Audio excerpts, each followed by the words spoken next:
zawa ta dindindin in ba Allah ne ya tsare mu ba shine amfani da mata.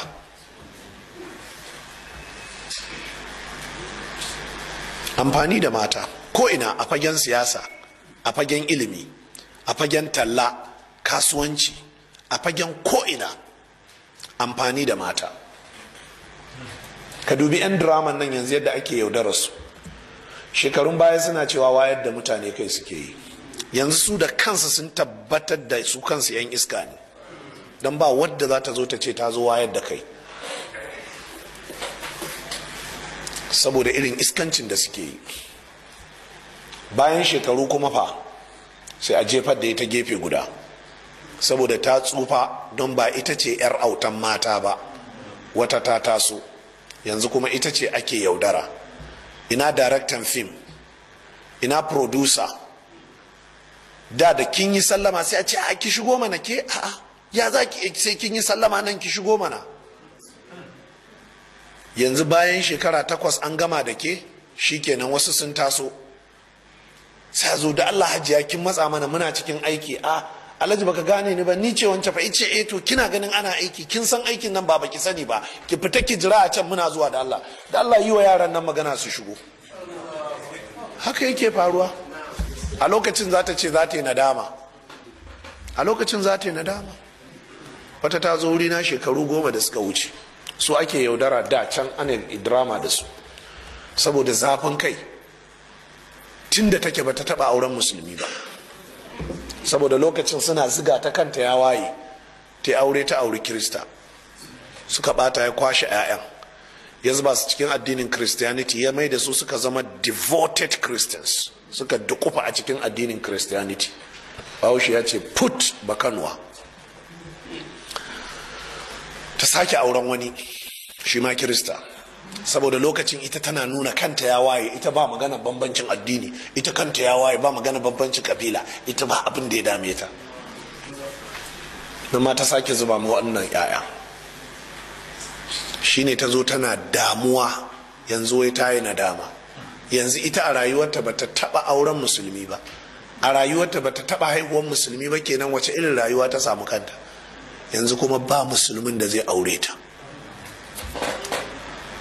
Shi ta zo neman shawara da tattauna yaya kaza kaza, abin da yake da ciwo shi ne, a nan ƙasa Hausa dai jama'a, ba ɗan da ya tashi ya lalace wanda manya ba su zaunar da shi sun nuna mai ba.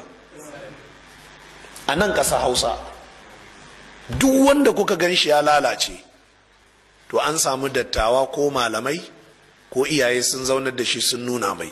Amma a lokacin sai yana jin a'a, shi ya san, he knows his ways, ya san yadda zai kakkauce duk hadarin da ake hange.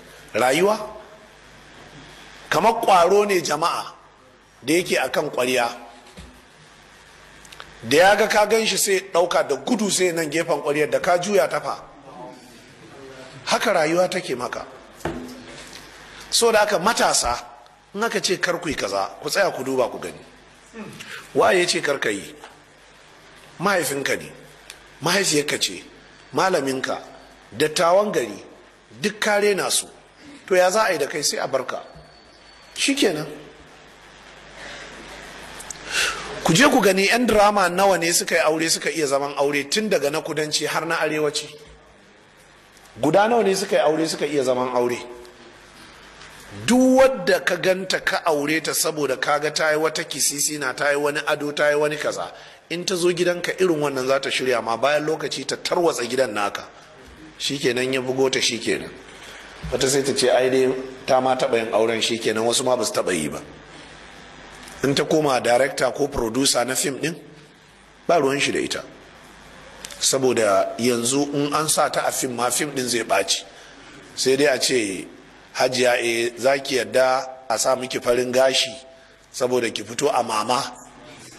Sai ta ce a darakta ni din kuma ce a to ai hajiya yanzu ki duba 'yan shekara 16 ke shekara ke 30, kuma in muka sa ki ake ce ai za mu yi asara kuɗin mu, ba za a siya ba. Kuɗi ake nema da ke dama kawai. Wallahi ku yi a hankali. Da haka duk ɗan da ya tashi a arewa ko yadda ta tashi a arewa, mu 'ya'yan dattawa ne, kuma mu 'ya'yan malamai ne, ba a ganin mutum ya lalace a anguwa wallahi a sa mishi ido. Sau da haka ke da kike ji na a yanzu kina wanka kina kwalisa kina fita, wallahi ki rufa kanki asiri, za su kai ki su baro ki ne. Bayan lokaci ba ki da amfani. Kowa ya san Dr. Chima Chikwe, wannan tsohuwar ministan man fetur ta zamanin suwana da suwane, ana ta bata ministerial appointment saboda ga ta 'yar boko, ga ta doguwa, ga ta fara, ga dogon hanci, ga shi ta iya turanci, in ta sa tabarau kyau ta kara fitowa, abubuwa komi na ta 10 da 10. bayan lokaci shikenan an taho shikenan ta tsufa. me take nema a bata? Magajiya take neman a bata a cikin jam'iyyar PDP. Magajiya shine shugabar mata, women leader.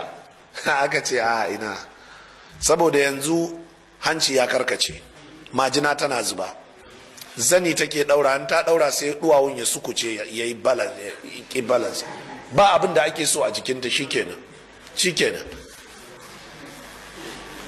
ku dubi dora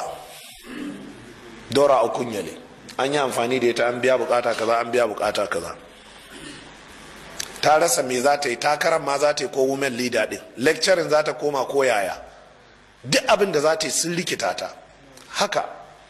don haka ke ma ki yi a hankali, da kike zuwa club ko kike zuwa kaza, kuna zama ana tattaunawa, ana shewa, ana kaza, wannan nonon naki ne ake kallo yana tsaye, duk ran da ya risina to za a wartake ki.